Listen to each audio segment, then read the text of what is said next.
Hello everyone, it is Bryce and Ren here, co-founders of Equity Mates Media, and we're here to announce our IPO. That's right, Equity Mates' initial party offering is here.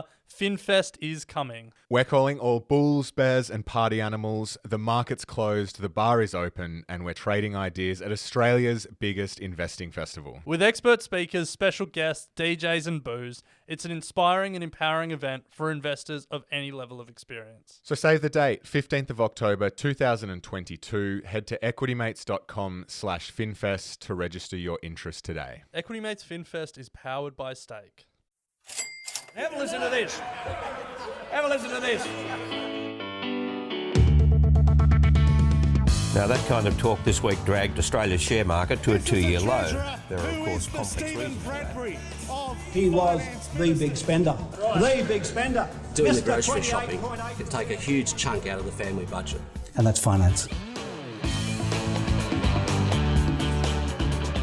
Hello and welcome to Comedian versus Economist. We demystify the world of money and help you get a handle on the bigger picture. My name's Adam and we're joined as always by my little older brother and real-life economist, Thomas. Hi, Thomas. Yeah, g'day, Adam. How you going? I'm doing well, thank you. It's nice to be in the same house as you, albeit not the same room, because we can't work out how technology works. Big show today. Don't forget, of course, registrations are still open for the share market trading game. The game has begun, Thomas. Have you bought any shares yet? Not yet. It's on my to-do list today. Biding your time. Yeah. I've bought some and I'm down. So you're ahead by your apathy and inaction. You are leading between the two of us. But I expect big things from me, that's for sure. All right, massive show to get through today, Thomas. We're into day 5 of the holiday house together on the Fleurieu Peninsula here in wonderful South Australia. One grandparent, 3 couples and 6 kids under 7. Fair to say there's plenty of gross domestic product going on around here, so it seems only right that we look at GDP data today. And here's a word you're going to hear a lot of in the near future, tosser. That's because there's an election looming. Another word you're going to hear a lot of is stagflation, and we're going to take a look at stagflation today. And we've got a listener question about the business cycle. And no, it's not a setting on your washing machine that you use to wash your suits. It's an economics thing. But first, Thomas, when it rains, it pours. And much of the country is dealing with floods, including your hometown, Thomas, of Mullumbimby. So, as I mentioned, we are both holidaying together in South Australia at the moment. So thankfully, you're not there, but obviously your house was caught up in it. The whole town of Mullumbimby, where you are, thousands of people are affected right across Queensland and New South Wales. So I guess firstly, Thomas, I wanted to ask you, how are things looking for you at the moment? We were pretty lucky. So we got out the day the big rains came, flew out, and I was saying it took us 20 minutes to get through the cloud layer flying out. Like, it was just a phenomenal amount of cloud and dumping a phenomenal amount of rain. Our house was lucky, so we were at the high end of the street and it got up to our doorstep. Wow. Yeah, so another 2 or 3 inches and the floorboards would have been under, which would have created a whole bunch of drama. But so we were very lucky, but all down our street, it's just carnage. Some houses were up to the roof line, covered in water. Right. Yeah, and Mullumbimby's still struggling like this, like power outages. There's the water supply was off for a couple of days. There was no phone or internet, no ATMs, no FPOS. Mullumbimby's sort of like a hub of a whole bunch of settlements that go up the valleys, and all the roads are washed away, the bridges are out. Yeah, talking to folks back home, it's pretty full on. Some of the photos that I've seen through you and your wife Anna, just people sending them through to you going, hey, check out the roads, because you guys aren't there, so you're getting those kind of first-hand accounts of people like, hey, look at where the road used to be. It's just incredible the amount of damage that's been caused by the floods. Yeah, it's really full on. The thing is, it's like we're about 45 minutes from Lismore, so Lismore went well under. So that like they're all, you go through Lismore previously and there was like flood markers for the 1974 flood. So like on sides of buildings going like, this is where the flood got to, and you look at it and go, wow, okay, that's a lot of water. And that was the all-time record, and Lismore's kind of prepared for that. But then, sort of prepared for that. But then this flood smashed that record by 2 metres. So the previous was like 12-something, and we got to 14-something in Lismore. So it just smashed the record. And so it's just a huge amount. Yeah, no one was really prepared. Lismore's prepared for floods, but just wasn't prepared for floods like that. And then, all through that region, it's like, carnage. So the flood waters are subsiding now, or have subsided in a lot of areas, and I guess now comes the time where we start to count the cost, and obviously there's a tragic human cost to it. Lives have been lost.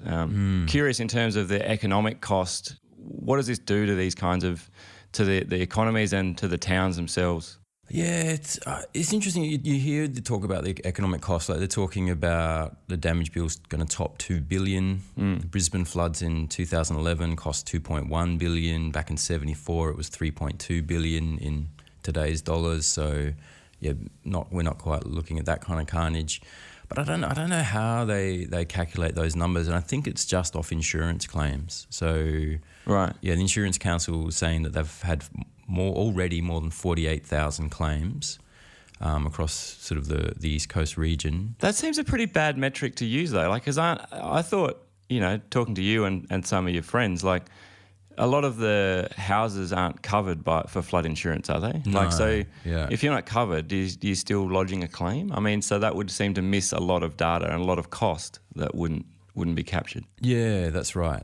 Yeah, so I'm not sure how they estimate that, or like maybe there's some missed days work or misproduction. I don't know. I mean, the weird thing about it is that in some ways, this is kind of what often pointed as the perverse way we talk about economics and calculating GDP, but a disaster creates a whole lot of economic activity. So people rebuild and roads get built and bridges get rebuilt. You're not gaining anything, you're just getting back to where you were, but because it's economic activity, it's a net positive in the way that we count when we look at the economy. And so, so it's one of the perverse things about like an oil spill can be a net positive for the economy because it creates economic activity because there's a cleanup, even though there's in no sense in which it's a good thing. Right. But don't rush out and tip oil in the ocean. No. Thinking you're helping the economy, doing your bit. I'm just doing my bit. Just going to pour this petrol in the sea. Right. Yeah. But just in terms of the insurance, the stat I read, they're saying there's already 900 million flood damage claims. That's already just off a week's worth. And the Insurance Council was saying that's half of what Australian insurers paid out for the entirety of 2020-21. Wow. I mean, it doesn't. You also don't capture just a huge volunteering effort that's going on right now. I'm sort of seeing it through you in Mullumbimby, but you've been on the phone a lot, talking a lot to people within the community. You've opened up your house to people, because you're not there at the moment, so you're letting people come and stay, So there's just a huge kind of community pulling together, kind of volunteering effort that's going on that wouldn't be captured at all in any of the economic data. And we have talked on the show before about volunteer work, and that's kind of not really captured. So this would be, this is really kind of volunteer work on steroids, isn't it? Oh, it sounds amazing. It's actually really hard to be here missing that and hearing about the things that people are doing and the way the community is coming together. Often a community will bind together through a crisis, and it grows those social ties. I find it really hard for you to be here too, to be honest. Yeah. There's some good stories. I saw there was a lady in Tweed Heads. She owns a pharmacy, and she was trying to respond to people's needs to get medication. And so she put a post out on social media saying, look, I've got all this medicine that I need to try and distribute to people who are affected by the floods, who are stranded by the floodwater. Would love it if someone could come and help me out a bit. The next thing she sees is Mick Fanning riding in on a jet ski. Just like, yo, what's up? And there's a world champion surfer, for those that don't know, Mick Fanning, goes and gets to the pharmacist and helps distribute medicines to sick people, which, I don't know, like the SES do an amazing job and their effort should be well recognised, but it's pretty hard to top. That would be one of the most exciting rescue missions going around is Mick Fanning on a jet ski. and the best thing is that if there were any sharks or anything else that got into the floodwaters, then Mick's down for just like smashing him in the face barehanded. So kudos. Well, there was a crocodile that escaped into the floodwaters up at Tullabudra. Right. Yeah. I don't know what happened to that croc though. Right. Well, Mick Fanning probably took it out. Yeah. All right, Thomas, GDP data was out this week. What did we learn? We learned that no one cares about GDP anymore, apparently. Finally. Yeah, it used to be, the big economic, event of the quarter, but yeah, a bit So it higher happens now. once a quarter, GDP data? Yeah, once a quarter. Yeah, I mean, partly it's just all over the shop at the moment because it's all affected by the lockdown. So we got 3.4% in the quarter, December quarter we're talking about. That's a big number historically, but then it follows a 1.9 contraction in the previous quarter, which is a big number again. So it's just sort of like chopping and changing, and so everyone's a bit like, oh, whatever, can't make sense of it. If you That's what I do. Yeah. If I can't make sense of something, I just stop reading. I'm just like that. I'm tuning out. But so if you try and look through all that, like GDP is running at 4.2% over the year, you can kind of think about GDP of 3.5% being trend or average. So 4.2% is a strong number. The economy seems to be pumping along pretty strongly. We're now 3.4% above the 2019 peak. Below the trend, though, so it's definitely a good story, but we're below where we would have been if COVID had never happened and, previous trends had continued. So there's still a bit of a knockback. So there's there. room for growth still? I think so. We've got a way to go? Yeah, I think so. I think December quarter captures most of the Omicron lockdown or the early stages of it. So, yeah, that's still in the numbers. There's still room for a bit of catch-up. Could definitely happen. Dare I ask, were there any highlights? Were there any sort of any interesting points? Is there anything interesting about GDP at all? That's what I'm trying to extract here. I think the thing that's still really interesting for me is the massive increase in savings that we've seen since COVID started. So that's still in effect. December was another massive number, so $44.6 billion in savings in quarter four. So we're talking about household savings, like just people saving money. People just stashing money away. That seems like a bad idea, because everyone else, we're also talking about inflation, and to me the opposite thing that you want to be doing during high levels of inflation is saving money. Yeah. Does it include if you're paying off your home loan with the money? I think it does. I think it includes offset accounts. So if you're putting money into an offset account, that's classified as savings. So that's something. But otherwise, if you're just saving money at the moment, if you're putting it into a savings account, you're getting no interest, but B, inflation is ramping up, it would seem. Yeah. And so I even went to order dinner at the surf club the other night, and it came to more than it usually does because we're pretty predictable with our meal ordering. And I'm like, that's $10 more than it normally costs. And the girl in the kitchen was just like, yeah, inflation. I'm like, what? You're calling inflation at the surf club? Like, yeah. I think it's not that people are going I think now's a good time to save money. Though that probably is part of it. But I think it's more that they just can't spend the way they normally do when you're locked down and stuck at home. There's a bunch of discretionary spending that doesn't happen, but also what you'd consider non-discretionary, like say petrol expenditure. Like if you're normally commuting to work every day, and now you're locked at home, you're just not buying petrol the way you used to, and that's not a choice to save more. It just naturally happens. Yeah, so that seems to be the story with this boom in savings. Yeah, but over the 7 quarters since the pandemic began, Aussies have banked $372 billion, which is a massive number. Wow. So compared to the 7 quarters previously, that was $132 billion. So we're sort of saving 3 times as much as we were. So the question is, what happens to that? With that massive chest of money that households are now sitting on, what do they do with it? some of it's probably going to go into consumption. And so consumption was the big driver of growth this quarter. In the December quarter, it was up 6.3% in the quarter. So definitely a consumption rebound, and consumption accounts for 55%. So over half of GDP is household consumption. You have to think that's got to drive GDP, drive the economy going forward. But it also then it's like maybe some of that goes into investment. So maybe that goes into a deposit for a house, or goes into the share market or something like that. So it's sort of bullish for everything, that sort of war chest of savings. But still don't know exactly where it's going to go from here. Crypto's well down at the moment, so yeah, buy the see dip. that. All right, why don't we take a break here? We're going to be back talking about the business cycle and then stagflation right after this short message from our sponsors. Welcome back. You're on Comedian versus Economist. Don't forget you can send us an email, cve@equitymates.com, or via the website, equitymates.com/CVE. Of course, you can also find us on Facebook and Instagram at CVE Podcast. And that's what Scotty did. He sent us a message on Instagram, and Scotty asks, hey guys, love your stuff. Could you do a podcast on the business cycle, in double quotes? So Thomas, I'm excited. What's the business cycle? So this is an idea that, the economy sort of grows along around trends. So something like 3% we talked about before, but then it's not a straight line. It's sort of like it cycles. It sort of like a waveform moves around that trend line. So sometimes it grows at 4.2%, which we just saw, but then sometimes it grows at 1.5% or something like that. Sometimes it goes negative.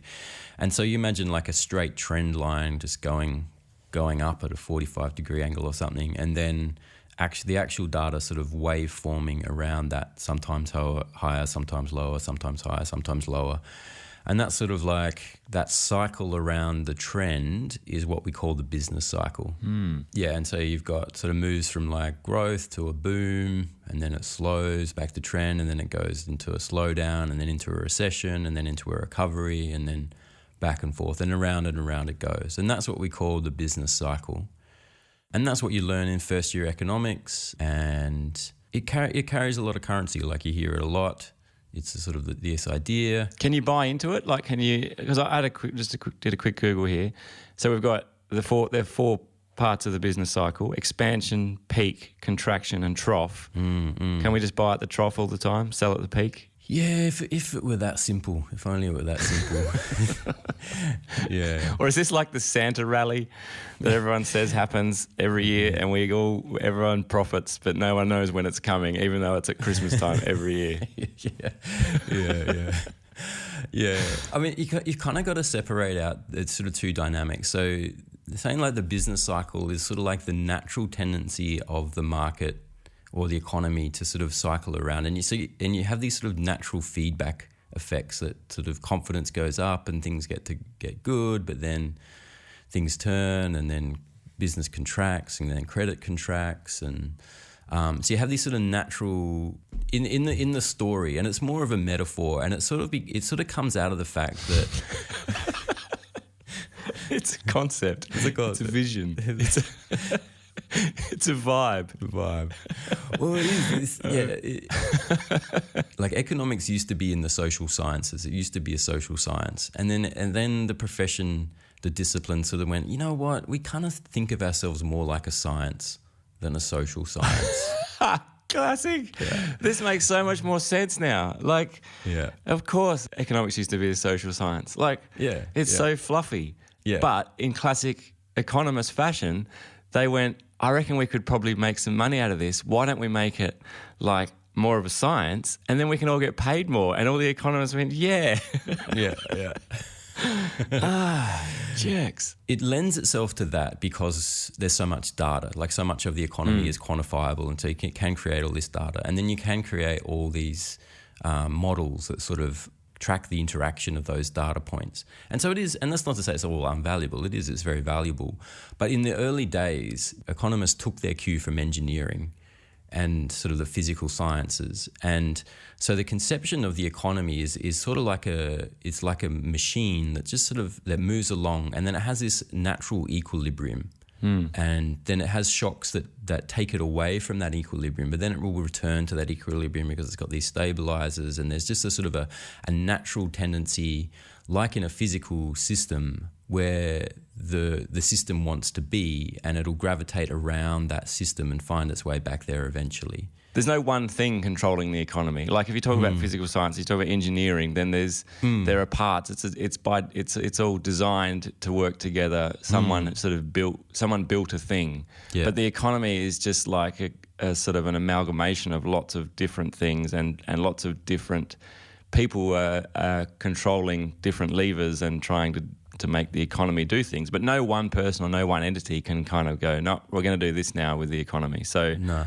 So it's it's not clear that there is an equilibrium, or that if we ever get there, or where that comes from. But you hear you hear about the law of supply and demand. That's the way we talk about it, because we're taking our cue from like the laws of physics or the laws of gravity.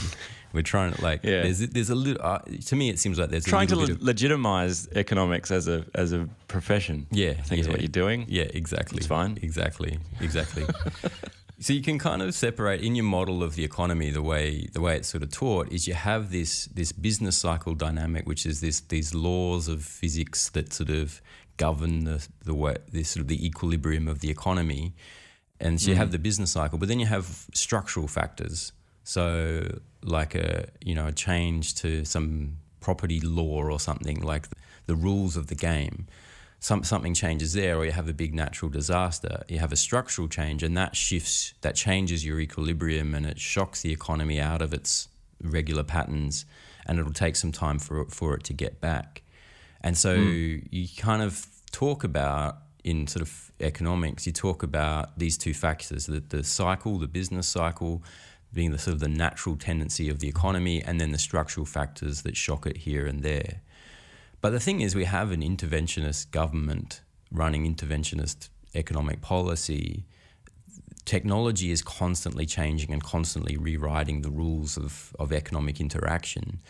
And so it seems to me that it's just constant structural change. That's what drives the economy. It's constantly structurally changing this way or the other.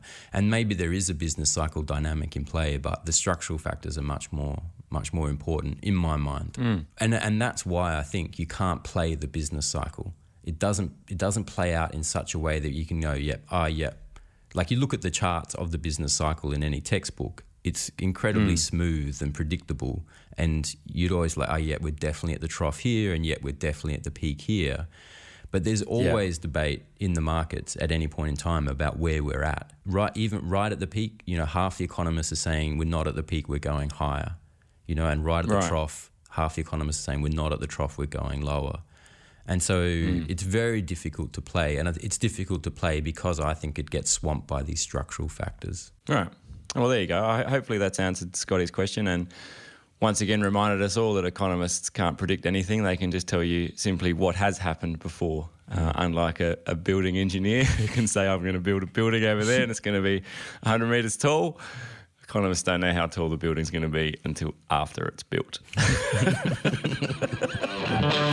So, Thomas, at the top of the show, I mentioned the word stagflation that seems to be popping up more and more, particularly as the war in Ukraine unfolds. I Googled stagflation last night and I found an article and I didn't really understand any of it, though I had been drinking. So, hoping you can maybe explain stagflation and why it seems to be popping up more and more now in the news. Yeah, as I was saying last night, but you probably don't remember, obviously. But stagflation is a portmanteau of stagnation and inflation, and it's this sort of weird economic situation you get where you have inflation and a recession at the same time. In the typical way it's thought of, and particularly in that business cycle we're just talking about, you get inflation at the top of the cycle where the economy's running hot, there's too many dollars chasing too few goods, so prices start to lift. That's one of your stabilizers. Lifting prices starts to slow economic activity. But that's what you get. Like when the economy's running hot, there's too many dollars chasing too few goods, and that's when you get inflation. And that's typically the inflation that we get. But you can get, and it's also called demand pull inflation. And that's what we've seen, right, as the result of the pandemic. So supply chain disruption, bunch of other stuff that meant, what? No, that's yes, it is? No, that's the opposite of it. All the stimulus checks that came through and all the money that people have, that created demand pull. But when there's a supply shock, when there's disruptions to the supply chains and that pushes prices up, that's cost push inflation. And that's a different thing. So that's not coming about. So nuanced. I'm calling it nuance anyway. Yeah. if you use portmanteau, I'm using nuance. Right. Okay. That's cost push inflation when your supply chains get disrupted, and that creates inflation. What we're talking about with stagflation is that the economy is starting to slow in some places, or they're worrying about that, particularly in America. Not so much here. Like we're growing at 4.2%. The Aussie economy is running pretty hot, but that's not everywhere in the developed world right now. Some economies are slowing, and they're slowing just as prices are rising and price shocks are growing, particularly through oil prices, through what's happening in Russia. And so that raises the prospect that they could be slowing, potentially moving into recession just as prices start to ramp up even more. And then you get stagflation, and that's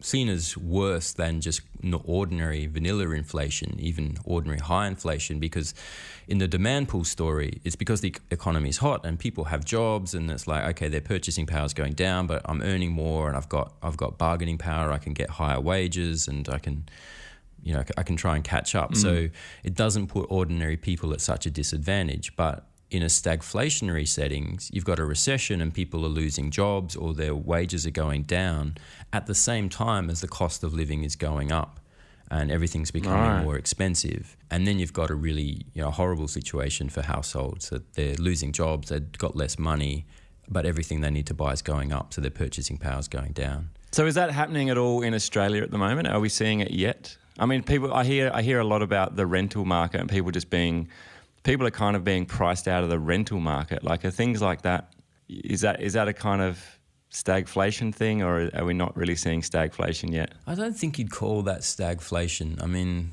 the Aussie housing market's pretty dysfunctional and it's kind of its own beast. And it's more of, I don't know, it's about household formation. There's just so many households chasing too few houses. So I guess you'd call that demand pull. Yeah, but I think in terms of, we're not really seeing, the Aussie inflation data is still pretty soft. We're not seeing that pick up yet. That should accelerate with oil prices, because petrol prices are pretty at nosebleed levels here. So that should feed through into inflation. But the economy's hot, so we can kind of roll with it. If it starts to hurt the economy, then that might change. I mean, the thing is, when oil prices go up, and the big stagflation example that we look to in history is the oil shocks of the 70s, when OPEC got together and just jacked oil prices.